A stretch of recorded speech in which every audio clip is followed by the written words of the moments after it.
अभी तक आपने सुना, ये वही पौधा था जो माही ने सूखने के बाद गिरते हुए पानी के नीचे रखा था, जिसमें अब फूल खिलाए थे। पर एक जरा सी चोट से वो टूटकर नीचे गिरा हुआ था। माही का प्यार भी इस पौधे की ही तरह था।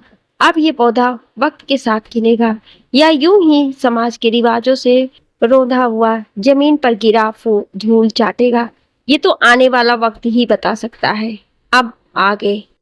माही की बातें सुनकर रचना बहुत परेशान थी। उसे समझ नहीं आ रहा था वो माही को कैसे समझाए। रचना अपने फ्लैट में आ गई और काम में लग गई, लेकिन उसका ध्यान काम में कम और माही में ज्यादा था। सोच में डूबी वो माही के बारे में सोचे ही जा रही थी कि उसके हाथ से प्लेट छूट कर नीचे जा गिरी। अलका ने देखा तो वो रचना के पास आई और कहा, क्या बात है, ध्यान कहाँ है तेरा? अगर मैंने मम्मा को माही के बारे में बताया तो पता नहीं वो कैसा रिएक्ट करेंगी। रचना ने मन ही मन कहा, अरे बोल ना, क्या हुआ, कहाँ खोई है? अलका ने रचना का कंधा हिलाते हुए कहा, मम्मा कुछ नहीं, बस वो कॉलेज के बारे में सोचकर थोड़ा सा। रचना सफेद बोल गई, कॉलेज में कोई परेशानी है बेटा? तो बता, अलका ने प्यार से पूछा। अरे नहीं मम्मा, कोई परेशानी नहीं है, कॉलेज में बहुत अच्छा है, बस वो ट्रेनिंग की वजह से थोड़ा थक जाती हूँ इसलिए। रचना ने कहा, ठीक है तुम बैठो, मैं तुम्हारे लिए नाश्ता लगाती हूँ, कहकर अलका किचन की ओर चली गई। रचना ने नाश्ता किया और माही के साथ कॉलेज के लिए निकल गई। रास्ते भर दोनों के बीच कोई बात नहीं हुई। क्लास खत्म होने के बाद रचना की कुछ सहेलियों ने घूमने का प्लान बनाया। माही का साथ जाने का बिल्कुल मन नहीं था, इसलिए उसने मना कर दिया और जाकर अकेले ही कॉलेज के गार्डन में बैठ गई। रचना ने जाने से इनकार कर दिया, लेकिन माही नहीं चाहती थी उसकी वजह से रचना रुके। उसने रचना को जाने के लिए फोर्स किया, लेकिन तुम अकेले घर कैसे जाओगी? रचना ने कहा, don't worry, I will manage, तुम जाओ। माही ने फीका सा मुस्कुराते हुए कहा। रचना माही के गले लगी और कहा, अच्छा ठीक है, अपना ख्याल रखना। रचना अपने दोस्तों के साथ वहां से चली गई। वहीं माही बेंच पर बैठे बैठे ऋषभ के बारे में सोचती रही। उसे नहीं समझ आ रहा था कि वो क्या करे। कुछ देर बाद उसका फोन बजा तो दूसरी तरफ से आवाज आई, हेलो माही, बेटा कहाँ बिजी रहती हो तुम आजकल? ना कोई फोन ना कोई मैसेज, सब ठीक तो है ना? यस मम्मा, सब ठीक है, बस वो थोड़ा बिजी थी इसलिए बात नहीं हो पाई। आप कैसी हो और डैड कैसे हैं? माही ने कहा, मैं ठीक हूँ और पापा भी ठीक हैं। ये बताओ तुम घर कब आ रही हो? तुम्हारी बहुत याद आ रही है बेटा। दूसरी तरफ से आवाज आई, मिस यू टू मम्मा। अच्छा लिशन मम्मा, मुझे आपको कुछ बताना है, माही ने गंभीर स्वर में कहा। हाँ बताओ बेटा। माही की माँ ने कहा, मम्मा कॉलेज में मेरे बनाए ड्रेस को कॉलेज में फर्स्ट प्राइज मिला है। माही ने बिना किसी भाव के कहा, कांग्रेचुलेशन बेटा, प्राउड ऑफ यू। अमिता, माही की मम्मी ने कहा, थैंक्स मम्मा, अगले वीक घर आ रही हूँ। माही ने कहा, मैं इंतजार करूंगी। पापा से बात करना चाहोगी? अमिता ने कहा। पापा का नाम सुनकर माही का मन भारी हो गया। वो जानती थी कि उसकी आवाज सुनकर इंदिरा जी, माही के पिता, उसके दिल का हाल जान लेंगे। उसने कहा, अभी नहीं मम्मा, अभी मुझे क्लास के लिए जाना है, मैं उनसे बाद में बात कर लूंगी। माही ने फोन काट दिया। उसकी आंखों में आंसू भर आए। वो एकटक फोन की स्क्रीन को देखती रही। आंखों के आगे फिर से ऋषभ घूमने लगा था। ऋषभ उसे प्यार नहीं करता, ये बात माही का दिल मानने को तैयार ही नहीं था। माही उठी, फोन जेब में रखा और अपना बैग उठाए कॉलेज के बाहर आ गई। उसने टैक्सी रोकी। कहाँ जाना है मैडम? लड़के ने पूछा। नया सवेरा पेपर के ऑफिस, माही ने कहा और अंदर बैठ गई। टैक्सी वाला माही को लेकर आगे बढ़ गया। चाय के बागानों से होते हुए गाड़ी चली जा रही थी, पर आज ये नज़ारे माही को अच्छे नहीं लग रहे थे। वो कुछ देर उदास आंखों से उन नज़ारों को देखती रही और फिर अपनी आंखें मूंदकर सर सीट से लगा लिया। ऋषभ की कही बातें एक बार फिर उसके कानों में गूंजने लगी। आज तक किसी ने इतने प्यार से मना नहीं किया। ये शहर, ये वादियां, ये बागान, पहाड़, झरने, जंगल, ये सर्द हवाएं, सब मेरी अपनी हैं। जिस जगह से आपको लगाव होता है, या सरल शब्दों में कहें तो जिस जगह से आपको प्यार हो, उसके बारे में जानकारी रखने में इंसान को खुशी मिलती है। मेरी शादी नहीं हुई है, तुम्हें कुछ पसंद क्यों नहीं आता? हर चीज में कभी निकालना सही बात नहीं होती है। हर बार सच बोलना सही नहीं होता है माही। कुछ चीजों, घटनाओं और परिस्थितियों को ध्यान में रखकर सच को छुपाना पड़ता है। प्यार के बारे में हर किसी का अपना अपना नजरिया होता है माही। हम उसे किस नजर से देखते हैं ये मायने रखता है।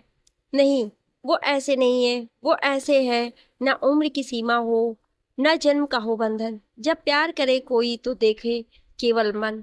यही तो मैं नहीं चाहता कि लोग मुझे जाने। मैं अपनी जिंदगी का बचा हुआ वक्त अकेली गुजारना चाहता हूँ। मुझे तुम पर इस तरह चिल्लाना नहीं चाहिए था। I am sorry. ये मेरी बनाई पोर्ट्रेट में अब तक की सबसे खूबसूरत तस्वीर है। तुम उम्र में मुझसे बहुत छोटी हो। Because I am 47 and you are 24। Everything is matter in love. उम्र, जात पात, रंग, कद, समाज, परिवार, degree, bank balance, everything is matter in love. Taxi अचानक से रुकी तो माही वर्तमान में लौट आई। उसने देखा सामने चाय की पत्तियों को तोड़ने वाले लोगों की भीड़ थी, जो रास्ता सकरा होने की वजह से एक एक करके निकल रहे थे।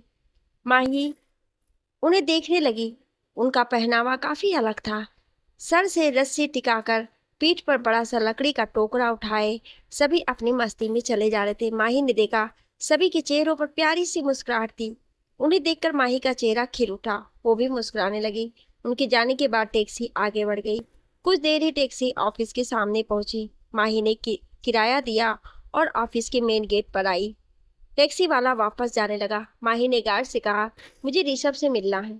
ऋषभ का नाम सुनकर गार्ड ने दरवाजा खोल दिया। माही गार्ड के साथ अंदर आई और ऑफिस की ओर जाने लगी, जो कि कुछ ही दूरी पर था। चलते चलते माही रुक गई और कहा, क्या आप उन्हें यहाँ बुला सकते हैं? मुझे उनसे अकेले में कुछ बात करनी है। ठीक है, तुम रुको, मैं अभी उनको बता कर आता हूँ, कहकर गार्ड वहां से चला गया। माही वहीं खड़ी ऑफिस के आसपास की जगह देखने लगी। ऋषभ ने उसके सामने एक बार इस जगह का जिक्र किया था। सच में वो जगह बहुत खूबसूरत थी। कुछ ही देर बाद ऋषभ वहां आया। माही को देखकर वो खुश भी था और हैरान भी कि इस वक्त माही यहाँ क्यों आई है। तुम यहाँ? ऋषभ ने माही के पीछे आकर कहा। ऋषभ की आवाज सुनकर माही पलटी। सामने ऋषभ खड़ा था। माही बस एक टक उसे देखती रही। उसके मुंह से उस वक्त कोई बोल नहीं फूटे। माही को खामोश देखकर ऋषभ ने कहा, तुम्हें इस तरह यहाँ नहीं आना चाहिए था माही। वाई? लोग तुम्हें गलत समझेंगे इसलिए, माही ने थोड़ा कड़े स्वर में कहा। नहीं, बल्कि यहाँ से शहर तक का रास्ता सेफ नहीं है अकेली लड़की के लिए, ऋषभ ने प्यार से कहा। ऋषभ के शब्दों में माही को अपने लिए फिक्र महसूस हुई, साथ ही खुशी भी कि ऋषभ उसके लिए इतना सोचता है। उसने एक गहरी सांस ली और कहा, सुबह तुमने कोई जवाब नहीं दिया। कैसा जवाब? ऋषभ ने हैरानी से कहा। यही कि तुम मुझसे प्यार करते हो या नहीं, माही ने ऋषभ की आंखों में देखते हुए पूछा। ये क्या पागलपन है माही, ऋषभ ने गुस्से से कहा, जबकि अंदर ही अंदर वो किसी और भावना से झुंझला रहा था। जस्ट टेल मी यस या नो, माही ने कहा। इस बात का मेरे पास कोई जवाब नहीं है, ऋषभ ने धीरे से कहा। Then how I control my feelings? I can't do this Ri. मैं खुद को नहीं रोक सकती। हर वक्त तुम्हारा ख्याल मेरा पीछा करता है। तुम्हारी आवाज मेरे कानों में गूंजती रहती है। I can't control my feelings for you, Mahi ने तड़प कर कहा। ऋषभ का दिल ये देखकर अंदर ही अंदर टूट गया। वो माही को कितनी तकलीफ पहुंचा रहा था इस वक्त, लेकिन ऋषभ क्या कर सकता था? वो डरता था अपनी हदों से, इसलिए उसने माही के कंधों को पकड़कर उसे समझाते हुए कहा, माही, ये सब ठीक नहीं है। तुम उम्र में मुझसे बहुत छोटी हो और इमेच्योर भी। इमेच्योर होती तो आपसे प्यार नहीं करती, अपनी ही उम्र के लड़के के साथ होती, माही ने चिल्लाकर ऋषभ को दूर धकेलते हुए कहा। ऋषभ खामोश हो गया। पहली बार उसने माही की आंखों में आंसू देखे थे और ये आंसू अंदर ही अंदर उसके सीनों को छलनी किए जा रहा था। वो बेबसी से बस माही की ओर देखता रहा। तो माही ने कहा, री, यू से I am immature but I am not री। मुझे नहीं चाहिए ऐसा प्यार जो सुबह शुरू हो, रात को बेड शेयर किया और अगले दिन भूल गए। मुझे वो प्यार भी नहीं चाहिए जो एक मुलाकात से शुरू होकर शादी के बंधन पर खत्म हो। मुझे ऐसा प्यार चाहिए जो मुझे जीना सिखाए, खुश रहना सिखाए, दुनिया को, लोगों को अलग नजरिए से देखने का हुनर दे। और ये सब तुम कर सकते हो। तुम्हारे साथ रहते रहते कब मुझे तुम्हारी आदत हो गई मैं खुद नहीं जानती, but now you are a part of my life. Mahi की आंखों में लालिमा उतर आई। वो ऋषभ की आंखों में झांकने लगी। ऋषभ ने महसूस किया माही की फीलिंग्स गलत नहीं थी।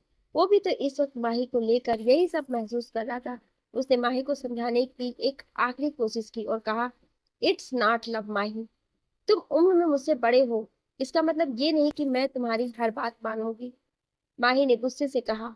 उसकी आंखों में आंसू भर आए। ऋषभ ने गर्दन घुमा ली तो माही ने कहा, यू से इट्स नॉट लव। तो फिर क्यों तुम्हें एक अनजान लड़की की तरह इतनी परवाह है? क्यों तुम उसकी बातों का, उसकी शरारतों का, उसके बुरे बर्ताव का बुरा नहीं मानते? क्यों तुम एक लड़की की तस्वीर जिसे मिले अभी तुम्हें कुछ ही वक्त हुआ है की तस्वीर बनाते हो?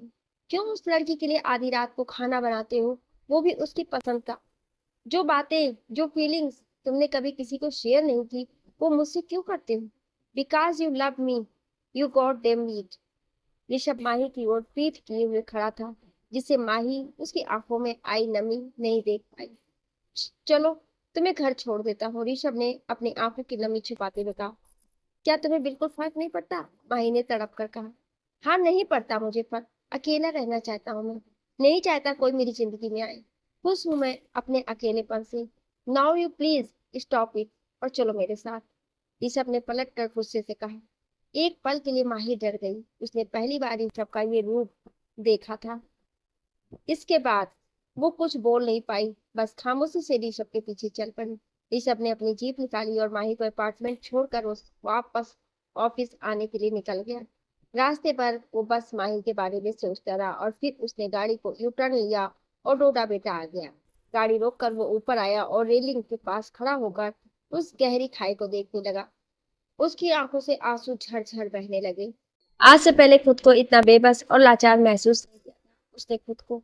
ऋषभ काफी देर तक वहीं खड़ा सुबकता रहा।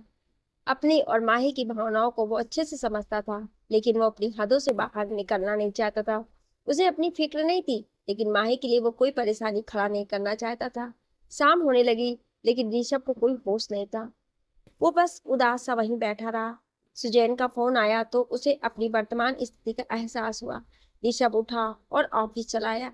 सुजैन ने उसे कुछ जरूरी फाइल्स दी तो ऋषभ ने कहा, सुजैन, आज रात मैं यहीं रुकना चाहता हूँ। क्यों? ऑफिस तो 6 बजे बंद हो जाता है। तुम अकेले रुक कर क्या करोगे? बाकी बचा काम हम कल कर लेंगे, सुजैन ने हैरानी से कहा। सुजैन, मुझे कुछ काम है, सो प्लीज अगर तुम्हें कोई परेशानी ना हो तो, ऋषभ ने कहा। इट्स ओके ऋषभ, तुम रुक जाओ, मैं गार्ड को कह देती हूँ, वो तुम्हारे लिए खाने का बंदोबस्त कर देगा, सुजैन ने कहा और वो वहां से चली गई। उस रात ऋषभ ऑफिस में रुक गया। उसने खुद को काम में व्यस्त रखने की कोशिश की, लेकिन माही की बातों ने नहीं रहने दिया। गार्ड खाने का डिब्बा देकर चला गया। ऋषभ ने डिब्बे को खोल कर भी नहीं देखा। उसने जेब से सिगरेट की डिब्बी निकाली और एक सिगरेट जलाकर मुंह में रख ली। धूम्रपान स्वास्थ्य के लिए हानिकारक है। कहानी में इसका किसी भी प्रकार से सहयोग नहीं किया गया। ऋषभ एक के बाद एक सिगरेट फूंकता गया और अपने फेफड़े जलाता रहा। रात उसने जाग कर बिता दी। सुबह सुजैन के आने से पहले ऑफिस से सिगरेट के टुकड़े साफ किए और वहां से निकलकर फ्लैट पर आ गया। माही मन ही मन खुद से जूझ रही थी। ऋषभ की ओर से किया जाने वाला बर्ताव माही को बहुत अजीब लग रहा था। ना ऋषभ हाँ कह रहा था, ना ही उसने इनकार किया। माही खुद नहीं समझ पा रही थी कि आखिर ऋषभ उससे चाहता क्या है। वो अब पहले से ज्यादा गुमसुम रहने लगी थी। बस रचना के साथ कॉलेज जाती और वापस आने के बाद अपने फ्लैट में कैद। ना किसी से ज्यादा बात करती, बस चुपचाप अपने आप में खोई रहती। देखते देखते एक हफ्ता गुजर गया, लेकिन ऋषभ का एहसास माही की यादों से नहीं निकला। उसके मन में अभी भी वो कहीं ना कहीं बसा हुआ था और उसे चुभन का एहसास भी दिला रहा था। वहीं ऋषभ हर वक्त इसी कोशिश में रहता कि माही से उसका सामना ना हो। वो नहीं चाहता था कि बीती बातों की यादें माही के मन को चोट पहुंचाए। इसलिए अब वो अपना अधिक से अधिक वक्त ऑफिस में ही बिताता। रविवार की शाम माही अपने कोर्स से रिलेटेड काम से बाहर जा रही थी। उसने जीन्स और टॉप पहना, ऊपर एक लॉन्ग जैकेट पहन लिया। उसने बैग उठाया और लिफ्ट के सामने आकर बटन दबाया। लिफ्ट खुली तो उसमें मिसेस शर्मा और मिसेस अग्रवाल मौजूद थी। माही अंदर आकर खड़ी हो गई। लिफ्ट बंद हुई और नीचे जाने लगी। मिसेस अग्रवाल और मिसेस शर्मा आपस में खुसर फुसर करने लगे। माही को कुछ सुनाई नहीं दे रहा था, पर उसने इग्नोर करना ही बेहतर समझा। लेकिन वो दोनों कहाँ पीछे हटने वाली थी। माही को सुनाते हुए मिसेस अग्रवाल ने कहा, आजकल की लड़कियों में लाज शर्म तो है नहीं, कैसे कैसे कपड़े पहनती हूँ। माही ने अंदर ही अंदर खुद को रोक लिया और लिफ्ट की स्क्रीन की ओर देखने लगी, ताकि जल्दी से ये खुले और वो इन लोगों से दूर चली जाए। अरे बहन जी, पूछिए मत। माँ बाप जो छूट इन्हें देते हैं, बस उसका गलत फायदा उठाते हैं। पढ़ाई के नाम पर बस मौज मस्ती करनी होती है, मिसेस शर्मा ने कहा। लड़की फॉरवर्ड है, तभी तो अकेले इतनी दूर रह लेती है। वरना हम तो कतई अपने बच्चों को इतनी छूट ना दें, मिसेज अग्रवाल ने कहा। बस अब माही के सब्र का बांध टूट गया। वो पलटी और कहा, आप छूट नहीं देंगी तब भी आपके बच्चे बिगड़ ही जाएंगे। जानती हैं क्यों? क्योंकि उनके घर में आप जैसी छोटी सोच वाले लोग भी रहते हैं, जो उन्हें कभी आगे बढ़ने ही नहीं देते हैं। हर इंडिपेंडेंट लड़की फॉरवर्ड नहीं होती है, बल्कि वो जानती है कि उन्हें अपनी जिंदगी कैसे जीनी है। रही बात आप जैसे शरीफ लोगों की, तो वो तो अपनी जिंदगी काट ही रहे हैं। माही की बातें सुनकर दोनों का मुंह खुला का खुला रह गया। दोनों कुछ कहती इससे पहले ही लिफ्ट रुकी और माही दंदनाती हुई वहां से चली गई। मिसेज अग्रवाल और मिसेज शर्मा दोनों बाहर आई तो कॉरिडोर में मिसेज आहूजा मिल गई। वो उन दोनों के पास आई और कहा, क्या बात है, आज दोनों ब्यूटी क्वींस का मूड कैसे आप है? हम्म, वो है ना चढ़ी, खुद को ना जाने क्या समझती है, मिसेज अग्रवाल ने मुंह बनाते हुए कहा। अरे सुबह सुबह क्यों उसकी वजह से अपना मूड खराब कर रही है? आज रात मिसेज शर्मा के घर पार्टी है, वहां मिल रही हो ना सब? मिसेज आहूजा ने पूछा। हाँ बिल्कुल, मैंने तो अपने लिए ड्रेस भी मंगवा लिया है, मिसेज अग्रवाल तो फिर मिलते हैं उन्हीं के घर, बाय कहकर मिसेज आहूजा लिफ्ट की ओर बढ़ गई। मार्केट का काम खत्म करके माही वापस आई। उसने सामान टेबल पर रखा और कोट निकाल कर फेंक दिया। काम वाली ने खाना बनाकर रख दिया और चली गई। माही फ्रेश होने चली गई। नहा कर वो वापस अपने कमरे में आई, कपड़े बदले और शीशे के सामने खड़ी होकर खुद को देखने लगी। क्या हो गई थी माही? इस एक हफ्ते में चेहरे पर उदासी और आंखों में खालीपन पसरा हुआ था। ऋषभ को भुला पाना उसके लिए नामुमकिन था। उसका ख्याल हर वक्त उसके जहन में घूमता था। ऋषभ की आवाजें उसके कानों में फिर गूंजने लगी। फिर एक बार उसके ख्याल आंखों के सामने आने लगे। खुद को समझाते समझाते माही थक चुकी थी। ऋषभ से उसे इतना प्यार हो जाएगा उसने कभी सोचा भी नहीं था। अचानक बिजली कड़की और आसमान में काले बादल घिर। माही खिड़की के पास आई। बारिश की बूंदें आकर उसके चेहरे पर गिरने लगी। उन गिरती बूंदों के साथ ही छूने लगा था ऋषभ का एहसास। उसे वो बीती रात याद हो आई, जिस रात ऋषभ ने उसकी तस्वीर बनाई थी। कितनी खूबसूरत थी वो बरसात की रात, जब माही ऋषभ के साथ थी। तब न समाज था, न समाज के लोग, न उम्र का फासला था, न सोच का फर्क। बस दो अकेले इंसान थे जो अपने आप में अधूरे थे। बारिश की गिरती बूंदों के शोर में माही ऋषभ की आवाज को महसूस कर रही थी। हवा की झोंके उसके बालों को वैसे ही उलझा जाते जैसे कभी उलझती थी वो ऋषभ से। माही के होठों पर एक दर्द भरी मुस्कान तैर गई। ऋषभ के ना होने का एहसास उसे अंदर तक छलनी कर गया। उसकी आंखों में आंसुओं की बूंदें तैरने लगी। माही जब पलटी तो नजर सामने दीवार पर टंगे ऋषभ के जैकेट पर गई। माही उसकी ओर बढ़ी। उसने नम आंखों के साथ उसे पहन लिया और अपने हाथों को आपस में समेट लिया। आंखें बंद की तो आंसुओं की बूंदें लुढ़क कर गालों पर आ गई। ऋषभ की बातें अब भी उसके दिमाग में घूम रही थी। चेहरे पर उतर आया दर्द अब गुस्से में बदल गया। माही एक खतरनाक इरादे के साथ डाइनिंग टेबल की ओर बढ़ी। उसने टेबल पर रखा धारदार चाकू उठाया और लेकर बेड के पास आ गई। बेड के एक कोने पर बैठकर उसने अपनी गर्दन झुका ली। आंसू उसके आंसू से झड़ झड़ करके बहने लगे। माही ने भीगी आंखों से अपने हाथ में पकड़े चाकू को अपने दूसरे हाथ की नस पर चला दिया। खून का फव्वारा छूटा, लेकिन माही के मुंह से एक आह तक न निकली। वो वहीं बिस्तर पर निढाल होकर गिर पड़ी। हाथ से खून बहकर फर्श पर गिरने लगा। उसकी आंखें अभी भी भीगी थी। उसने अधखुली आंखों से देखा। खिड़की के पास मुस्कुराता हुआ ऋषभ खड़ा था और अगले ही पल उसकी आंखें बंद हो चुकी थी। माही माही कहते हुए जैसे ही रचना के कमरे में आई, माही को बिस्तर पर देखकर उसके पास आई, लेकिन वहां खून देखकर रचना की चीख निकल गई। वो बुरी तरह कांपने लगी। उसने देखा खून हाथ से बहते ही जा रहा है। वो मदद के लिए भागकर बाहर आई, लेकिन सभी आज शर्मा जी की पार्टी में ऊपर टेरेस पर थी। रचना को कोई नहीं मिला। वो लिफ्ट के पास आई, लेकिन नीचे किसी ने लिफ्ट रोक रखी थी। म्यूजिक के शोर में उसकी आवाज भला कौन सुनता। रचना बदहवास सी वापस कमरे में आई। अब तक माही का काफी खून बह चुका था। उसे कुछ समझ नहीं आ रहा था। अचानक उसे कुछ याद आया। उसने माही का फोन ढूंढा और ऋषभ का नंबर डायल किया। ऋषभ इस वक्त किसी काम से बाहर गया हुआ था। माही का नंबर देखते ही उसने फोन उठाया। वो कुछ कहता इससे पहले ही रचना ने घबराई हुई आवाज में कहा, हेलो ऋषभ अंकल, कहाँ हो आप? प्लीज जल्दी आ जाइए। वो माही ने अपने हाथ की नस काट ली। बहुत खून निकल रहा है, प्लीज आ जाइए।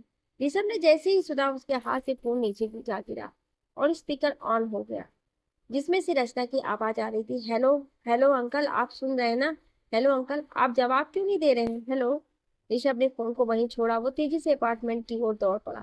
ऋषभ ने बेतहाशा बदहवासा भागे जा रहा था। उसने महसूस किया कि जैसे उसने अपनी जिंदगी की सबसे कीमती चीज खो दी हो। ऋषभ अपार्टमेंट पहुंचा तब तक रचना किसी की मदद से माही को लेकर हॉस्पिटल जा चुकी थी। ऋषभ ने जेबें टटोली लेकिन फोन नदारद था। शायद फोन वहीं छूट गया। ऋषभ ने मन ही मन कहा और परेशान सा इधर उधर देख रहा था। वो गार्ड के पास आया और उससे रचना के बारे में पूछा तो गार्ड ने बताया कि कुछ देर पहले ही वो यहाँ से किसी के साथ निकली थी। ऋषभ तुरंत वहां से निकला और पास ही के अस्पताल पहुंचा। बाहर एंट्रेंस में उसे अपार्टमेंट में रहने वाला आहूजा जी का लड़का श्रेयस मिल गया। ऋषभ को देखते ही वो उनके पास आया और कहा, अंकल आप यहाँ? हाँ, वो रचना से बात हुई थी मेरी। माही कहाँ है? ऋषभ ने डरे हुए स्वर में कहा। वो दोनों अंदर हैं, चलिए, कहकर श्रेयस ऋषभ को लेकर अंदर चला आया। दोनों ग्राउंड फ्लोर पर बने इमरजेंसी वार्ड के सामने आए, जहां रचना घबराई हुई सी एक कोने में खड़ी थी। ऋषभ ने आकर उसके कंधे पर धीरे से हाथ रखा। रचना पलटी सामने ऋषभ को देखकर वो उनके सीने से लगकर रो पड़ी। ऋषभ ने उसे संभाला और शांत किया तो वो सुबकते हुए कहने लगी, अंकल, माही ने अपने हाथ की नस काट ली। अपार्टमेंट के सारे लोग ऊपर पार्टी में थे, इसलिए मैंने आपको फोन किया। फोन बहुत बहरा था, मुझे कुछ समझ नहीं आया मैं क्या करूं। फिर मैंने सीरियस को ऊपर आते देखा और उसकी मदद से माही को यहाँ ले आई। तुमने अच्छा किया रचना, घबराओ मत, उसे कुछ नहीं होगा, ऋषभ ने रचना को कहा। ऋषभ, रचना और सीरियस वहीं बैठकर डॉक्टर के आने का इंतजार करने लगे। कुछ देर बाद डॉक्टर बाहर आया और कहा, वो खतरे से बाहर है। कट बहुत गहरा लगने की वजह से खून बहुत बह गया है, जिससे शारीरिक कमजोरी हो सकती है। अभी उसे इंजेक्शन लगाया है, सुबह तक होश आ जाएगा। Thank you doctor. ऋषभ ने डॉक्टर से हाथ मिलाते हुए कहा, मिस्टर ऋषभ, क्या ये कोई सुसाइड केस है? पेशेंट ने अपनी जान लेने की कोशिश की है। डॉक्टर, जो कि ऋषभ को पहले से जानता था। नहीं डॉक्टर, ऐसी कोई बात नहीं है, ऋषभ ने कहा। ओके, टेक केयर हार्ट, मैं सुबह मिलता हूँ, कहकर डॉक्टर वहां से चला गया। डॉक्टर के जाने के बाद ऋषभ रचना की ओर पलटा और कहा, रचना, तुम्हें इस वक्त घर जाना चाहिए, तुम्हारी मम्मी परेशान हो रही होगी। लेकिन माही, रचना ने कहा, उसके पास मैं हूँ, तुम घर जाओ, श्रेयस तुम्हें ले जाएगा। प्लीज यहाँ रुकोगे तो अपार्टमेंट में सबको इस बारे में पता चलेगा और मैं ये नहीं चाहता। ऋषभ ने गंभीरता से कहा, ठीक है अंकल, रचना ने कहा और श्रेयस के साथ वहां से निकल गई। रचना और श्रेयस पिछले एक साल से रिलेशनशिप में थे, लेकिन इस बात की खबर किसी को नहीं थी। रचना ने माही को भी कभी इस बारे में नहीं बताया था। उसके जाने के बाद ऋषभ माही के पास आया। माही बेड पर बेहोशी की हालत में लेटी हुई थी। एक हाथ में ड्रिप लगी हुई थी और दूसरे हाथ में पट्टी बंधी थी। चेहरा उतरा हुआ था, जिस पर कभी कभी दर्द महसूस होने का एहसास उभर आता। ऋषभ वहीं पास पड़ी कुर्सी पर बैठ गया और माही के हाथ की ओर देखने लगा। ऋषभ को बहुत बुरा लग रहा था और साथ माही की इस नादानी पर गुस्सा भी आ रहा था। उसने माही की ओर देखा और मन ही मन कहा, आखिर तुमने ऐसा क्यों किया माही? ऐसा करके ना तुमने खुद को बल्कि मुझे भी चोट पहुंचाई है। ये सब की आंखों में आंसू भर आए। उसने माही की नाजुक हथेली को अपने सख्त हथेलियों के बीच दिया और माही की ओर देखता रहा। वो एक पल के लिए भी अब उसे अपनी आंखों से दूर करना नहीं चाहता था। उसकी आंखें आंसुओं से भर आईं। भीगी आंखों से देखते हुए ऋषभ ने मन ही मन कहना शुरू किया, तुम जितनी जिद्दी और पागल लड़की मैंने आज तक नहीं देखी है। पर एक अच्छी बात है तुम में, जो मुझे हमेशा तुम्हारी ओर आकर्षित करती है, वो है तुम्हारी बेबाकी, तुम्हारा साफ मन और तुम्हारी आंखें। हाँ, ये सच है कि मेरे मन में तुम्हारे लिए भावनाएं हैं, लेकिन मैं उन्हें तुमसे कह नहीं सकता। इसकी सिर्फ एक वजह नहीं है माही, बहुत सी वजह है जो तुम नहीं समझोगी। तुम हर चीज को अपने नजरिए से देखती हो और बाकी लोग अपने नजरिए से। हर बार हमारा नजरिया सही हो ये जरूरी नहीं है। मेरे जीवन में आने वाली तुम पहली लड़की हो जिसके बारे में मैंने इतना सोचा है और आगे भी सोचना चाहता हूँ। मैं तुम्हारी यादों को अपनी जिंदगी का हिस्सा तो बना सकता हूँ, पर तुम्हारी जिंदगी का हिस्सा नहीं बनना चाहता माही। मेरी जिंदगी हमेशा मुझसे रूठी रही है। मुझे वो कभी नहीं मिला जो मैंने चाहा। मैं नहीं चाहता मेरी वजह से तुम्हारी जिंदगी में कोई परेशानी आए। और देखो, आज मेरी वजह से ही तुम इस हाल में हो। काश कि मैं कभी तुम्हारे इतना करीब ही ना आता। ऋषभ की आंखों में भरे आंसू बहने लगे। वो खुद को माही की इस हालत को जिम्मेदार समझ रहा था। सारी रात वो माही का हाथ थामे बैठा था। सुबह ऋषभ की आंख लग गई तो वो माही का हाथ थामे वहीं माही के सिर टकाकर सो गया। माही को होश आया तो ऋषभ को वहां देखकर उसके चेहरे पर मुस्कान तैर गई। मुस्कुराते हुए ऋषभ को देखती रही। उसने देखा उसका हाथ ऋषभ के हाथ में है तो उसने अपनी उंगलियों को उसकी उंगलियों से कस लिया। उंगलियों पर कसाव महसूस हुआ तो ऋषभ की आंख खुल गई। उसने देखा माही उसे ही देख रही है उसने उसका हाथ छोड़ दिया और कहा, अब कैसी तबीयत है तुम्हारी? तुम्हें देख लिया ना, अब ठीक है। माही ने ऋषभ की ओर देखते हुए कहा। मरते मरते बची हो और अब भी तुम्हें ये सब बातें सोच रही हो, ऋषभ ने कहा। ये सब बातें मरने के माही कुछ कह पाती इससे पहले ही ऋषभ ने उसके मुंह पर अपना हाथ रखा और कहा, दोबारा ऐसी बात में उसे मत निकालना। माही ने पलकें झपका दी तो ऋषभ ने उसके मुंह से अपना हाथ हटा लिया और नजरें झुकाकर गंभीरता से कहा, ये सब क्या है माही? क्यों किया ऐसा? तुम्हें कुछ हो जाता तो? ऋषभ के शब्दों में अपने लिए परवाह देखकर माही को अच्छा लगा। उसने कहा, क्योंकि मैं तुमसे प्यार करती हूँ री। माही ये बचपना छोड़ो, ऋषभ ने कठोर शब्दों में कहा। ये बचपना नहीं है री, माही ने सर्द आवाज में कहा। अगर बचपना नहीं है तो फिर तुमने ऐसा कदम क्यों उठाया? तुम्हारी इमेच्योरिटी तुम पर हावी थी, इसलिए तो तुमने खुद को हर्ट किया। बिल्कुल वैसे ही तुम इन जज्बातों को प्यार समझ रही हो माही। अपने इन जज्बातों से बाहर निकलो और उस सपने पर ध्यान दो जिसके लिए तुम यहाँ आई हो, ऋषभ ने समझाते हुए कहा। तुम अपनी हदों से बाहर निकलो री। तुम जितना इनकार करोगे मेरा प्यार तुम्हारे लिए उतना ही बढ़ता जाएगा री। I can't stop my self, my feelings for you. और अगर प्यार नहीं है, फीलिंग्स नहीं है तो क्यों आए हो यहाँ? मर रही थी तो मर जाने दिया होता, क्यों बचाया मुझे? माही ने आंखों में आंसू भरकर कहा। माही के शब्दों के आगे ऋषभ कमजोर पड़ गया और खामोशी से माही की ओर देखने लगा। माही ने आंखों के किनारे आए आंसुओं को पोंछकर खुद को नॉर्मल करते हुए कहा, ओके री, टेल मी, तुम डर गए थे ना? माही के सवाल पर ऋषभ उसे देखता रहा तो माही ने फिर से अपना सवाल दोहराया, पर इस बार उसने थोड़ा प्यार से कहा, बोलो ना रे, तुम डर गए थे ना? ऋषभ ने हाँ में अपनी गर्दन हिला दी। जानती थी तुम जरूर आओगे। मेरी फीलिंग्स अब इतनी भी बकवास नहीं हो सकती, माही ने मुस्कुराते हुए कहा। तुम बहुत बुरी हो माही, ऋषभ ने नम आंखों से उसकी ओर देखते हुए कहा। हाँ जानती हूँ, पर तुम्हें प्यार करने के मामले में मैं बहुत अच्छी हूँ री, माही ने कहा। ऋषभ कुछ कहता इससे पहले ही दरवाजे पर किसी की दस्तक हुई। दोनों ने सामने देखा, माही के मम्मी पापा आए थे। माही को बिस्तर पर देखकर दोनों ही उसके पास दौड़े चले आए और उसे गले लगा लिया। ऋषभ उन्हें अकेला छोड़कर बाहर निकल गया। इंदिरा जी ने खुद को संभाला और माही के पास बैठते हुए कहा, ये सब क्या है बेटा? पहले ये बताइए आप लोग यहाँ कैसे? माही ने सामने से सवाल किया। मैं और तेरी माँ आज सुबह ही ऊटी आए थे, सोचा तुम्हें सरप्राइज देंगे, लेकिन तुमने तो हमें ही। इंदिरा जी ने रुआंसा होकर कहा। Relax dad, I am fine, take it easy, Mahi ने बेपरवाही से कहा। Take it easy? हमारी जान निकल गई जब सुना कि तुम हॉस्पिटल में हो। माही क्यों किया तुमने ऐसा? कोई परेशानी है तो हमें बताओ बेटा, पर इस तरह ये सब। अमिता ने आंसू बहाते हुए कहा। मम्मा पापा, आई एम सॉरी, ये सब गुस्से और डिप्रेशन में हो गया, माही ने कहा। तुम मेरे सर पर हाथ रखकर कसम खाओ आज के बाद ऐसा ख्याल भी अपने दिमाग में नहीं लाओगी, अमिता ने माही का हाथ अपने सर पर रखते हुए कहा। आई प्रॉमिस, माही ने कहा। अच्छा, तुम्हें यहाँ लेकर कौन आया? इंद्राज ने कहा। री, माही ने छोटा सा जवाब दिया। री? इंद्राज जी ने हैरानी से पूछा। ऋषभ पापा, वो मेरे सामने वाले फ्लैट में ही रहते हैं, आई थिंक वही लेकर आए थे मुझे, माही ने कमरे में ऋषभ को ढूंढते हुए कहा। तुम अपनी मम्मा से बात करो, मैं उनसे मिलकर आता हूँ, इंदिरा जी ने कहा और उठकर बाहर चले गए। अमता माही से बात करने लगी और साथ ही साथ ये जानने की कोशिश भी करने लगी कि आखिर माही ने ऐसा क्यों किया। इंदिरा जी बाहर आए, ऋषभ उन्हें गैलरी में डॉक्टर के पास खड़ा मिल गया। डॉक्टर के जाने के बाद इंदिरा जी ऋषभ के पास आए, उसकी ओर अपना हाथ बढ़ाकर कहा, हेलो, मैं इंदिरा महेश्वरी, माही का फादर ऋषभ बाल। ऋषभ ने हाथ मिलाते हुए कहा, थैंक यू सो मच, आप वक्त पर माही को यहाँ ले आए, वरना कोई अनहोनी हो जाती, इसलिए मैं आपको जितनी बार थैंक यू कहूँ कम होगा।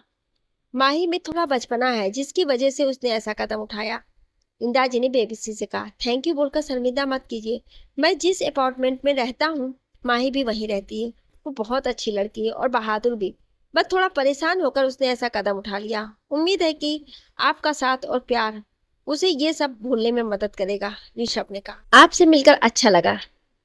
कॉफी? इंदिरा जी ने कैंटीन की ओर इशारा करते हुए कहा। फिर कभी सर, 9 बजे मुझे ऑफिस के लिए निकलना होता है, इस वक्त 8 बज रहे हैं, I am getting late, Rishabh ने घड़ी देखते हुए कहा। कोई बात नहीं, फिर कभी सही, पर ये काफी उधार रहेगी, इंदिरा जी ने मुस्कुराते हुए कहा। जवाब में ऋषभ भी मुस्कुरा दिया। इंदिरा जी का व्यवहार ऋषभ को काफी सुलझा हुआ लगा। उसने हाथ में पकड़ी फाइल उनकी ओर बढ़ाकर कहा, यहाँ के डॉक्टर मेरे जानकार हैं, सो मैंने अपनी फॉर्मेलिटी पूरी कर दी है। 2 घंटे बाद आप माही को घर ले जा सकते हैं। थैंक यू, आप सच में हमारे लिए बहुत कर रहे हैं, इंदिरा जी ने कहा। टेक इट इजी सर, कहकर ऋषभ वहां से चला गया। इंदिरा जी ने जब ऋषभ के मुंह से ये 3 शब्द सुने तो मुस्कुराए बिना नहीं रह सके और फिर वापस माही के पास चले आए। ऋषभ अपनी जीप लेकर हॉस्पिटल से बाहर आया। उसके दिमाग में माही तो थी, अब साथ साथ उसके पापा भी चलने लगे थे। माही के पिता की उम्र ऋषभ से कुछ 4-5 साल ही अधिक थी। इंदिरा जी का व्यवहार अच्छा था, लेकिन ऋषभ माही के पिता की उम्र का होकर माही की ओर आकर्षित है, यह एहसास उसके मन को कचोटने लगा। ऋषभ उलझता ही जा रहा था। इससे बाहर निकलने का कोई रास्ता नहीं था। ऋषभ अपार्टमेंट में पहुंचा और फ्रेश होकर ऑफिस के लिए तैयार होने लगा। शीशे के सामने खड़े होकर उसने खुद को देखा। वो किसी भी एंगल से 47 का नहीं लगता है। वो कभी अपने चेहरे को देखता, कभी अपने बालों को। ऋषभ एक ऐसी धुंध से घिरा था जिससे बाहर निकलना भी मुश्किल था और उससे उलझना भी। घड़ी में देखा 9 बज चुके थे। ऋषभ ने जल्दी से कपड़े पहने और बैग उठाकर फ्लैट से निकल गया। ऑफिस आया। आज रोजाना से भी ज्यादा काम था। ऋषभ आते ही काम में लग गया। उसे याद भी नहीं रहा कि उसने कल रात से कुछ खाया नहीं है। जब एहसास हुआ तो वो चाय लेकर बालकनी में आकर खड़ा हुआ। चाय पीते हुए वो सामने चाय के बागान में पत्तियां तोड़ते हुए उन लोगों को देख रहा था जो कि बड़े ही इत्मीनान से अपने काम में लगे हुए थे। उन्हें अपने आसपास के माहौल से कोई मतलब नहीं था। वह लोग पूरी तल्लीनता से पत्तियों को तोड़ते और अपने टोकरे में रखते जाते। हल्की धूप थी जिसमें उनका रंग और भी चमक रहा था। उन्हें देखकर ऋषभ मन ही मन सोचने लगा, कुछ ऐसी थी माही की भावनाएं। वो अपने एक एक एहसास को बड़ी प्यार से सहेज कर यादों की टोकरी में रखती जा रही थी। उसे फर्क नहीं पड़ता था उसके आसपास के लोग क्या सोचते हैं, उसे किस नजर से देखते हैं। उसे बस अपने एहसास रूपी उन पत्तियों को सहेजना था, समाज की खोखली बातों और नियमों को परे रखते हुए। वो आगे बढ़ती जा रही थी। उसकी नजर सटीक थी। अगर कुछ लड़खड़ा रहा था तो वो ऋषभ का मन। वो खुद को एक बार फिर माही की ओर खींचता पा रहा था। ऋषभ ने जल्दी जल्दी अपनी चाय खत्म की और आकर वापस अपने केबिन में बैठ गया। काम में खुद को बिजी कर लिया, लेकिन माही का ख्याल अब भी उसका पीछा कर रहा था। ऋषभ ने सर सीट से लगाकर आंखें मूंद ली। आंखों के आगे वही हंसती खेलती माही। शाम को ऋषभ जब घर आया तो माही के फ्लैट से कुछ आवाजें सुनी। दरवाजा आधा खुला हुआ था। ऋषभ अंदर आया तो इंदिरा जी उसके पास आए और कहा, ऋषभ जी आप ही समझाइए इसे, इस हालत में क्या इसका यहाँ रहना सही है? आई डोंट केयर डैट, मुझे नहीं जाना है, माही ने कहा। पर बेटा तुम्हारी तबीयत खराब है, तुम्हें आराम की जरूरत है, अमिता ने समझाना चाहा। I am fine mom and please don't force me like that, Mahi ने गुस्से से कहा। क्या मैं माही से अकेले में बात कर सकता हूँ? ऋषभ ने कहा, जो कि अभी तक चुप था। या श्योर, शायद तुम्हारी बात सुन ली है, कहकर इंदिरा जी थोड़ा सा नाराज होकर बाहर निकल गए। अमिता भी उनके पीछे पीछे चली गई। ऋषभ माही के पास आया जो कि गुस्से में बेड के कोने पर बैठी थी। ऋषभ उसके सामने घुटनों के बल बैठ गया। उसने माही के हाथों को अपने हाथ में लिया और कहा, माही मेरी तरफ देखो। माही ने अपनी पलकें उठाई और ऋषभ की ओर देखा। ऋषभ ने कहा, क्यों नहीं जाना मम्मी पापा के साथ? तुम्हें छोड़कर नहीं जाना है, माही ने सटीक जवाब दिया। हाँ लेकिन इस वक्त तुम्हारी तबीयत ठीक नहीं है और यहाँ अकेले तुम कैसे रहोगी? ऋषभ ने प्यार से कहा। तुम हो ना री, मेरा ख्याल रखने के लिए, माही ने प्यार से कहा। माही समझने की कोशिश करो, ऋषभ ने कहा। मैं समझ रही हूँ री, अब तुम समझो, मुझे तुम्हारी जरूरत है, माही ने उसकी आंखों में झांकते हुए कहा। माही की नजरें सीधा ऋषभ के दिल पर जा लगी। वो उठा और बाहर आया। बाहर इंदिरा जी और अमिता जैसे उसी का इंतजार कर रहे थे। ऋषभ ने उनके पास आकर कहा, मैंने माही से बात की है, अभी वो अपना कोर्स को लेकर काफी सीरियस है, इसलिए वो आपके साथ दिल्ली नहीं जाना चाहती है। उसे कुछ दिन यहीं रुकने दीजिए, इस हफ्ते मैं खुद उसे लेकर आऊंगा। हाँ लेकिन यहाँ उसका ख्याल, आप जानते नहीं हैं वो बहुत लापरवाह है खुद के मामले में, अमता ने परेशानी से भरे शब्दों में कहा। जानता हूँ पर आप चिंता मत कीजिए, यहाँ हम सब है ना, रचना और अलका जी भी हैं। इस वक्त उसे ज्यादा फोर्स करेंगे तो वो ज्यादा परेशान होगी और ऐसे में आप तो जानते ही हैं, ऋषभ ने गंभीरता से कहा। ये ठीक कह रहे हैं, माही को ज्यादा फोर्स नहीं करना चाहिए, अमता ने इंदिरा जी से कहा। इंदिरा जी ऋषभ के करीब आए और उनके हाथों को अपने हाथों में लेकर कहा, अकेली बच्ची है, उसे यहाँ छोड़ने का मन तो नहीं है लेकिन मजबूरी है, आप उसका ख्याल रखिएगा। मैं जल्द ही उसे लेकर दिल्ली आऊंगा, ऋषभ ने विश्वास के साथ कहा। ऋषभ पर भरोसा जताकर वे उसी रात वापस दिल्ली के लिए निकल गए। ऋषभ उन्हें स्टेशन तक छोड़ने खुद गया था। रास्ते भर इंदिराज जी उससे कुछ ना कुछ बात करते रहे। उन्हें छोड़कर ऋषभ वापस अपार्टमेंट में आया। उसने अलका जी और रचना से माही का ख्याल रखने को कहा। खाना खाकर ऋषभ ऊपर टेरेस पर आ गया। मन उलझनों से घिरा हुआ था। क्या सही है क्या गलत कुछ समझ नहीं आ रहा था। उसने जेब से सिगरेट निकालकर मुंह में रख ली और जैसे ही जलाई पीछे से माही की आवाज कानों में पड़ी। यूं दूर भागने से एहसास बदल नहीं जाएंगे री। ऋषभ ने सिगरेट फेंक दी और पलट कर कहा, तुम यहाँ क्यों आई हो माही? यहाँ ठंड है, नीचे जाओ। नहीं जाना। आज मुझे सच जानना है री कि आखिर तुम्हारे दिल में क्या है। माही ने थोड़ा तेज आवाज में कहा। कुछ भी नहीं है माही, ऋषभ ने बिना किसी भाव के कहा। खुद पर तरस खाना बंद करो री। आखिर कब तक भागते रहोगे इन एहसासों से? फॉर गॉड सेक री, अब तो सच बोल दो, माही ने तड़प कर कहा। माही जाओ यहाँ से, ऋषभ ने माही से नजरें चुराते हुए कहा। अपनी हदों से एक बार बाहर निकल कर देखो री, तुम्हें मेरी फीलिंग समझ आएगी, माही ने कहा। ये सब गलत है माही, ऋषभ ने माही को समझाना चाहा। गलत तब होता जब तुम्हारी या मेरी जिंदगी में कोई और होता। ये सच है री कि हम दोनों को एक दूसरे की जरूरत है, फिर ये सब बातें क्यों? माही की आंखों में नमी तैरने लगी। माही, लोग क्या कहेंगे? ऋषभ की आंखों में भी हल्की नमी तैर गई। मुझे फर्क नहीं पड़ता री, और तुम्हें भी नहीं पड़ना, इसलिए क्योंकि जब तुम अकेले थे तब कोई तुम्हें सहारा देने नहीं आया था, तब कोई पूछने नहीं आया था। फिर आज तुम्हें इन लोगों की परवाह क्यों है? माही ने गुस्से से कहा। माही, ऋषभ कहते कहते रुक गया। उससे आगे बोला ही नहीं गया। लिसन री, मुझे तुम्हारी तरह बड़ी बड़ी बातें करना नहीं आता है। मैं बस इतना जानती हूँ, देन आई लव यू। मुझे नहीं पता तुम्हारे दिल में क्या है, लेकिन मैं तुम्हें लेकर बहुत कुछ महसूस करती हूँ।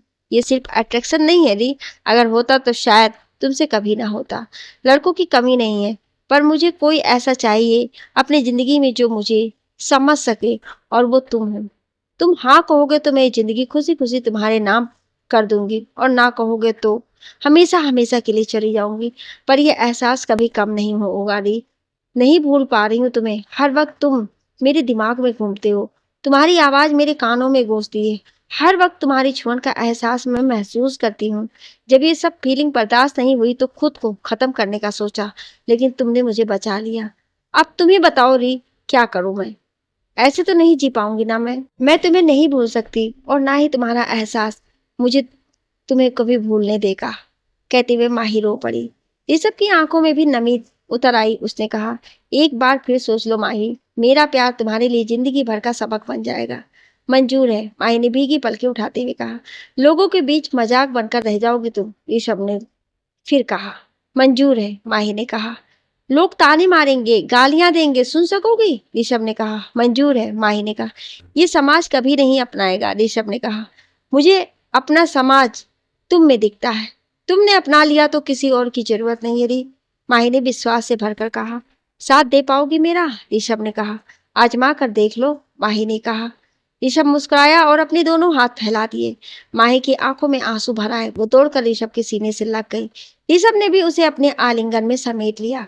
ठंडी हवाएं दोनों की मोहब्बत का स्वागत कर रही थी। माही ने अपनी आंखें बंद कर ली और ऋषभ माही को सीने से लगाए सामने फैले चाय के बागानों को देखता रहा। ऊटी की सारी खूबसूरती उसकी बाहों में समाई थी। आखिरकार अपनी भावनाओं के आगे पिघल कर ऋषभ ने माही को अपना ही लिया। ऋषभ टेरेस की दीवार पर बैठकर माही के साथ बातें करने लगा। अपनी सोच, अपनी बीते वक्त के बारे में उसे बताने लगा। माही इत्मीनान से सब सुन रही थी।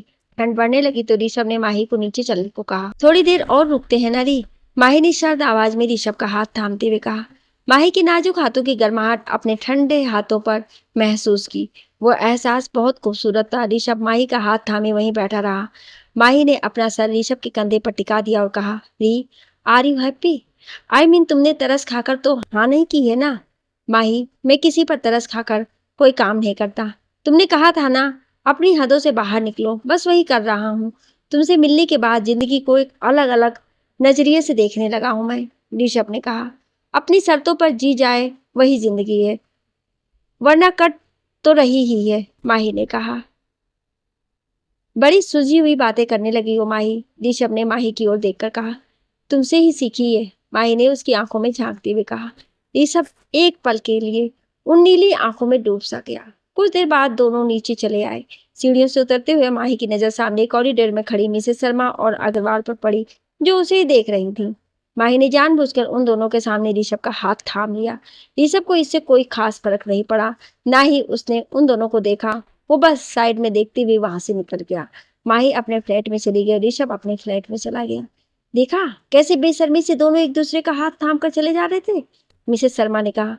और नहीं तो क्या, इस लड़की को तो जरा भी लाज शर्म नहीं है, मिसेस अग्रवाल ने हाँ में हाँ मिलाते हुए कहा। आप यकीन नहीं करेंगी, लेकिन मैं बता रही हूँ, इन दोनों का चक्कर चल रहा, वरना इतनी रात को दोनों साथ साथ क्यों हैं, मिसेस शर्मा ने कहा। हाँ कुछ गड़बड़ तो है मिसेस शर्मा। वैसे ऋषभ बड़ा शातिर निकला।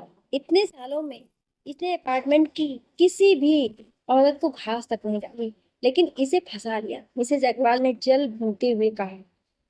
अरे इसने कहाँ फंसाया होगा, उस लड़की ने ही कुछ किया होगा, वरना ये नहीं पिघलने वाला।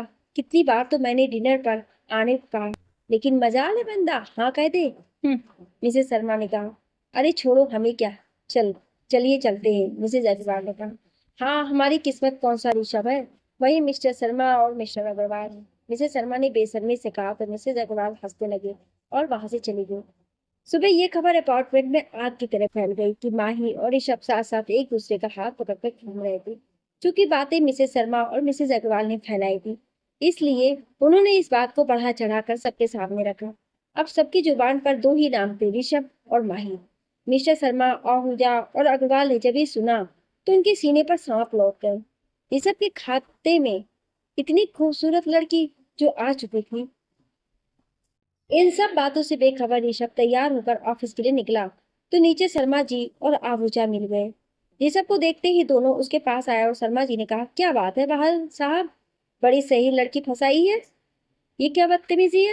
ऋषभ ने कठोर शब्दों में कहा। बदतमीजी कैसी ऋषभ जी, आप करें और हम कहें भी नहीं, ये तो भैया गलत बात है। वैसे लड़की को इम्प्रेस कैसे किया आपने, जरा एक दो टिप्स हमें भी दे दीजिए, आहूजा जी ने बेशर्मी से कहा। आहूजा जी की बात सुनकर ऋषभ का खून खौल गया, लेकिन उन्होंने अपने गुस्से को शांत रखते हुए कहा, किसी को इम्प्रेस करने के लिए मुझे आप लोगों जितनी छोटी सोच रखने की जरूरत नहीं है। जबान संभाल के बात करो बहाल, शर्मा जी ने आंखें तरारते हुए कहा। नहीं तो क्या कर लेंगे आप, ऋषभ ने भी गुस्से से घूरते हुए कहा। एक घटिया सी लड़की के लिए तुम मुझे आंखें दिखा रहे हो, शर्मा जी ने गुस्से से सुनाते हुए कहा। माही के लिए घटिया शब्द का इस्तेमाल सुनकर ऋषभ ने शर्मा जी का कॉलर पकड़ लिया और कहा, एक और शब्द अपनी गंदी जुबान से निकाला तो मुझसे बुरा कोई नहीं होगा। माही के लिए मैं किसी के भी मुंह से कुछ नहीं सुन सकता। मैं उसके साथ रहूं या न रहूं, ये मेरा निजी मामला है। बेहतर होगा आप लोग इसमें दखलंदाजी ना करें। माहौल गरमाने से वहां भीड़ इकट्ठा हो गई। मिसेस शर्मा भी चली आई। ऋषभ ने भीड़ देखकर शर्मा जी की कॉलर छोड़ दी और उनका कंधा थपथपाते हुए कहा, मुझसे 10 कदम दूर रहिएगा और माही से 100 कदम। शर्मा जी को समझाकर ऋषभ वहां से चला गया।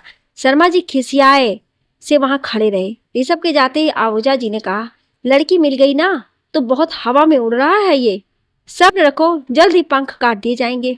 भीड़ में एक बार फिर खुसुर फुसुर होने लगी तो शर्मा जी ने खुद को सही साबित करते हुए कहा, अरे अकड़ तो देखो इनकी, जब मैंने ये कहा कि ये बहु बेटियों वाली सोसाइटी है, यहाँ सब छिछोरा पर नहीं चलेगा, तो उल्टा मेरी ही कॉलर पकड़ ली उसने।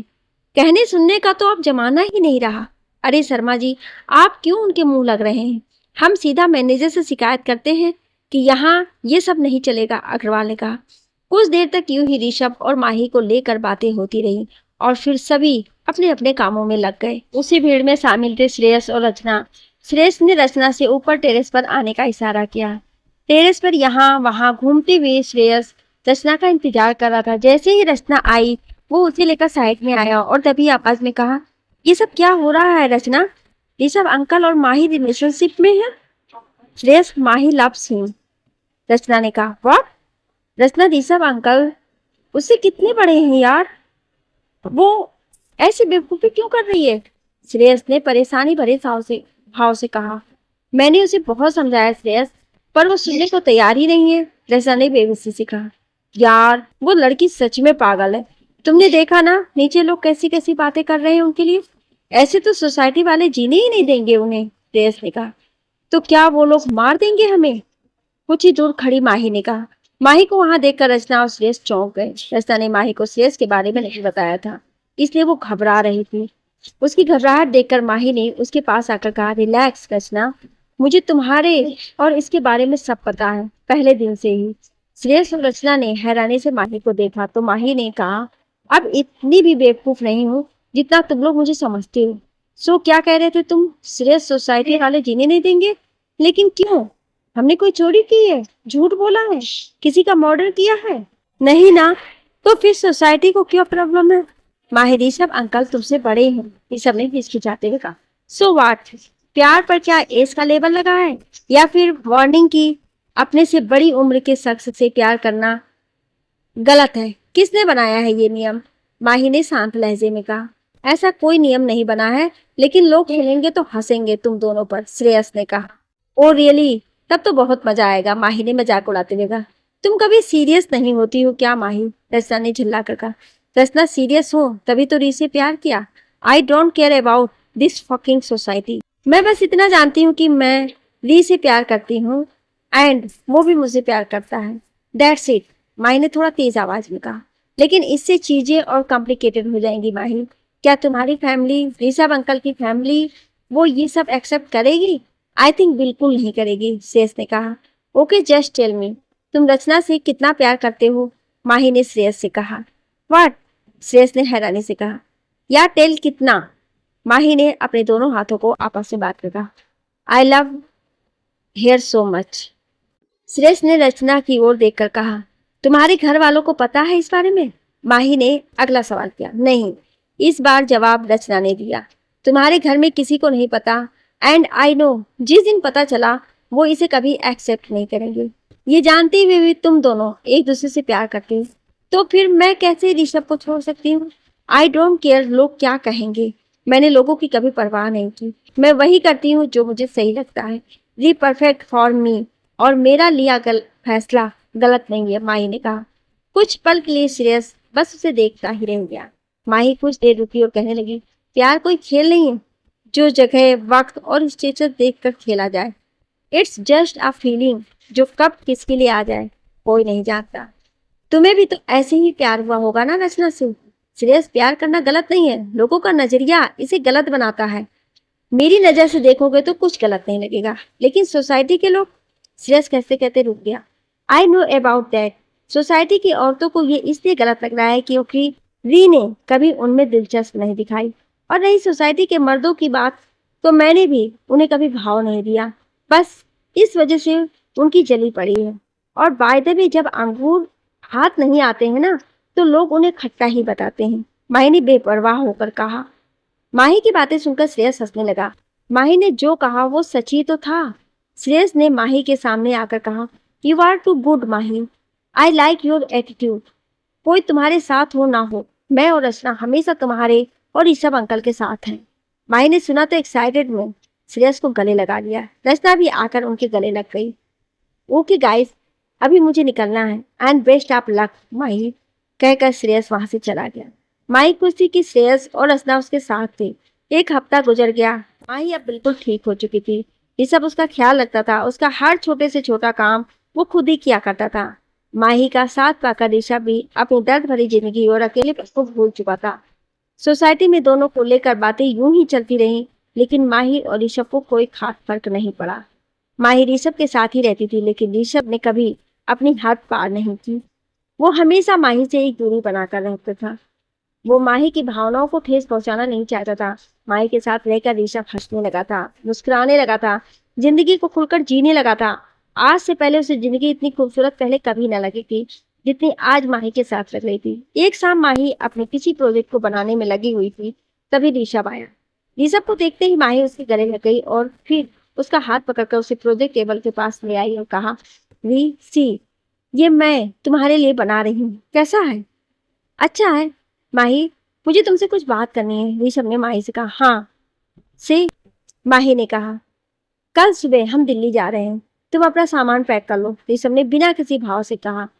मुझे कहीं नहीं जाना, माही ने बेरुखी से कहा। माही, तुमने कहा था तुम मेरी बात मानोगे, ऋषभ ने। ओके। माही का मन उखड़ चुका था। ऋषभ उसे टिकट थमाकर अपने फ्लैट में चला गया। अगले सुबह ऋषभ माही के साथ स्टेशन आया। ट्रेन आधे घंटे देरी से थी। ऋषभ वहीं प्लेटफार्म पर पड़ी बेंच पर बैठा उदास नजरों से पटरियों को देखने लगा। उसके मन में एक उथल पुथल मची थी जो सिर्फ वही जानता था। ऋषभ ने सामने देखा, माही पटरियों के बीचों बीच चल रही थी। ऋषभ उठा और किनारे आकर कहा, माही माही क्या कर रही हो? ट्रेन किसी भी वक्त आ सकती है, यहाँ ऊपर आओ। माही ने ऋषभ की बात को नजरअंदाज कर दिया। ऋषभ ने फिर कहा, माही माही ये कैसा बचपना है? आई सी जस्ट कम हियर। माही ने सुना तो ऋषभ की ओर देखकर कहा, रिलैक्स री, मैं मरने से डरती हूँ क्या? आई लव डेयर, मैं लाइफ में वो सब करना चाहती हूँ जो मुझे पसंद है। माही ऊपर आओ प्लीज। इस बार ऋषभ का स्वर थोड़ा नम पड़ चुका था। माही ने ऋषभ की ओर देखा और कहा, oh okay I will come. Rishabh ने माही की ओर अपना हाथ बढ़ाया तो माही उसका हाथ थामकर ऊपर आ गई। ऋषभ अभी भी गुस्से में था तो माही उसके बिल्कुल सामने आई और कहा, गुस्सा कितना सूट करता है तुम्हारी आंखों में? ओके जस्ट टेल मी, अगर मैं मर जाऊं तो क्या तुम मुझे कभी याद करोगे? ये कैसा सवाल है माही? ऋषभ ने नाराज होकर कहा। रिलैक्स, मजाक कर रही हूँ, माही ने कहा। लेकिन ऋषभ खामोश था। माही को अच्छा नहीं लगा तो उसने ऋषभ को गुदगुदी करते हुए कहा, हंसो हंसो ना। ऋषभ मुस्कुराने लगा और माही को खींचकर गले लगा लिया। ऋषभ के सीने से गले लगे लगे माही ने कहा, मैं तुम्हें छोड़कर कभी नहीं जाऊंगी दी। ट्रेन आने पर माही और ऋषभ ट्रेन में सवार हो गए। उनके सामने वाली सीट पर ऋषभ का हम उम्र एक आदमी बैठा था। माही और ऋषभ भी आकर बैठ गए। ट्रेन चल पड़ी। माही ने ऋषभ के हाथ को अपने दोनों हाथों में पकड़ लिया और सर कंधे से लगा लिया। सामने बैठे आदमी ने देखा तो कहा, आपकी बेटी आपसे बहुत प्यार करती है शायद। ही इज माई बॉयफ्रेंड, माही ने आदमी को घूरते हुए कहा। क्या? आदमी एकदम से चौंक गया। ऋषभ ने सुना तो एक बार माही की ओर देखा और फिर आदमी की ओर देख कर कहा, जी हाँ, और ये मोहतरमा कभी झूठ नहीं बोलती है। आदमी हैरानी से दोनों को देखने लगा और उसके बाद पूरे रास्ते उसने ऋषभ और माही से कोई बात नहीं की। दिल्ली पहुंचकर ऋषभ माही को लेकर उसके घर पहुंचा। इंद्राज जी और अमिता ने जैसे ही माही को देखा दोनों खुशी से भर आए। माही पहले इंद्राज जी से मिली और फिर अमिता से लिपट गई। इंद्राज जी भी ऋषभ की ओर बढ़े और उससे हाथ मिलाते हुए कहा, thank you so much for coming, please अंदर आइए। अमिता माही के साथ ऊपर चली गई और ऋषभ इंद्राज जी के साथ हॉल में बैठकर बातें करने लगा। अमिता और इंद्राज जी के बारे बार कहने पर ऋषभ उस शाम वहां रुकने को तैयार हो गया। रात में डिनर के समय भी सब साथ में थे। अमिता ने बहुत ही लजीज खाना बनाया था जिसकी ऋषभ ने तारीफ भी की। री और लो ना, तुम तो कुछ भी नहीं खा रहे हो, माही ने प्लेट ऋषभ की ओर बढ़ाते हुए कहा। माही ये क्या तरीका है मेहमान से बात करने का? वो तुमसे बड़े हैं बेटा, आप कहकर बुलाओ। ये तुम क्या लगा रखा है? अमिता ने कहा। इट्स ओके, वो मुझसे ऐसी ही बात करती है, ऋषभ ने कहा। खाना खाने के बाद ऋषभ ऊपर छत पर चला आया। कुछ देर बाद माही आई और कहा, कैसा लगा मेरा घर? अच्छा है, ऋषभ ने कहा। और मॉम डैड? माही ने पूछा। वो भी बहुत अच्छे हैं, ऋषभ ने खोए हुए स्वर में कहा। Ri are you okay? माही ने ऋषभ को देखकर कहा। माही क्या हम सही कर रहे हैं? आई मीन हमारा रिश्ता, ऋषभ ने कहा। माही ऋषभ के करीब आई और उसकी आंखों में देखते हुए कहा, प्यार में कुछ सही गलत नहीं होता है री। कहकर माही ने अपने होठों से ऋषभ के होठों को छुआ और पीछे हटकर कहा, आई लव यू री, डू यू लव मी? पहली बार माही ने ऋषभ के होठों को छुआ था और ये एहसास ऋषभ को अंदर तक छू गया। वो वहीं खड़ा माही को देखता रहा और धीरे से कहा, या आई लव यू। माही मुस्कुराते हुए ऋषभ के गले लग गई। सीढ़ियों के पास खड़ी अमिता ने जब देखा तो उसकी सांसें रुक गई। माही ऋषभ से प्यार करती है ये जब उसने सुना तो उसका दिल टूटकर बिखर गया। वो बद हवास सी नीचे चली आई। उसे परेशान सा देखकर इंदिरा जी ने जब पूछा तो अमिता उनके सीने से लगकर रो पड़ी और सारी बात बता दी। इंदिरा जी को इतना गुस्सा आया कि वो उसी वक्त ऋषभ के पास जाने लगे, लेकिन अमिता ने रोक लिया और सुबह बात करने के लिए कहा। सारी रात इंदिरा जी और अमिता ने आंखों में निकाल दी। माही ऐसा कुछ करेगी उन्होंने सपने में भी नहीं सोचा था। अगले सुबह अमिता और इंदिरा जी हॉल में बैठकर ऋषभ के आने का इंतजार कर रहे थे। Good morning dad, good morning mamma, Mahi ने आकर कहा, लेकिन उन दोनों ने ही कोई जवाब नहीं दिया और नफरत और गुस्से भरी नजरों से माही को देख रहे थे। कुछ देर बाद ऋषभ आया। उसने देखा माहौल अलग है तो उसने माही से कहा, कुछ हुआ है क्या माही? इंदिरा जी और ऋषभ के सामने आए और एक तमाचा उसके गाल पर मारते हुए कहा, ये तुम पूछ रहे हो? Dad how dare you? आपने री पर हाथ उठाया, माही ने चीख कर कहा। ऋषभ को भी समझ नहीं आया कि इंदिरा जी ने ऐसा क्यों किया। उसने कहा, मुझसे कोई भूल हुई? अपनी गलती को भूल का नाम मत दो। तुम्हें शर्म नहीं आई मेरी बेटी के साथ रिश्ता करते रखते हुए? कम से कम अपनी उम्र का तो ख्याल रखा होता। मैंने तुम पर भरोसा किया था और तुमने उस भरोसे का ये सिला दिया। क्यों किया ऐसा? इंदिरा जी ने चिल्लाकर कहा। अमता ऋषभ के पास आई और उसका हाथ पकड़कर उसे अपनी तरफ करके कहा, तुम्हारी बेटी की उम्र की है वो, उसके साथ तुम आखिर ऐसा कैसे कर सकते हो? माही मुझसे प्यार करती है और मैं भी माही से। कहते कहते ऋषभ रुक गया। अमता पास रखे सोफे पर धड़ाम से आ गिरी। इंदिरा जी ने गुस्से से ऋषभ की कॉलर पकड़ ली और कहा, अगर दोबारा ऐसा कहा तो मैं तेरी जबान खींच लूंगा। वो मेरी बेटी है, समझे? तुम ऐसा कैसे कर सकते हो? बच्ची है वो। Dad, I love him. आपको कोई हक नहीं है री से इस तरह बात करने का, माही ने बीच में आकर कहा। इंदिरा जी ने माही की आंखों में बगावत के आंसू देखे तो उनके कदम अपने आप पीछे हट गए। ऋषभ खामोशी से खड़ा था। वो जानता था ऐसा जरूर होगा, लेकिन माही को यह सच दिखाना था भी जरूरी था। दुनिया का कोई भी बाप ये बर्दाश्त नहीं करेगा कि उसकी बेटी उसकी उम्र के आदमी से प्यार करे या उसे अपनी जिंदगी का हिस्सा बनाए। इंदिराज ऋषभ के सामने आया और कहा, तुम माही की जिद को प्यार समझ रहे हो ऋषभ? ऋषभ ने देखा इंदिरा जी की आंखों में आंसू थे। इंदिरा जी ने अपनी आंखों से आंसू पोंछे और वहां से चले गए। माही भी उन्हें अपने और ऋषभ के रिश्ते को समझाने के लिए उनके पीछे चली गई। ऋषभ के कानों में इंदिरा जी के कहे शब्द गूंज रहे। उसने एक बार फिर अमता की ओर देखा जो बेसोसी सोफे पर बैठी थी। ऋषभ को आज पहली बार बहुत हीनता का एहसास हो रहा था। उसे कोई हक नहीं था ऐसे माँ बाप का दिल तोड़ने का। सोचते हुए ऋषभ वहां से बाहर निकल आया। माही जब तक वापस आई ऋषभ वहां से जा चुका था। माही की आंखों में आंसू की बूंदें उभर आईं। क्या माही और ऋषभ मिल पाएंगे या कोई और इनकी जिंदगी में मोड़ आएगा? जानने के लिए सुनिए अगला भाग। क्या आप अगला भाग सुनना चाहते हैं तो कमेंट में यस जरूर लिखिएगा। Thank you.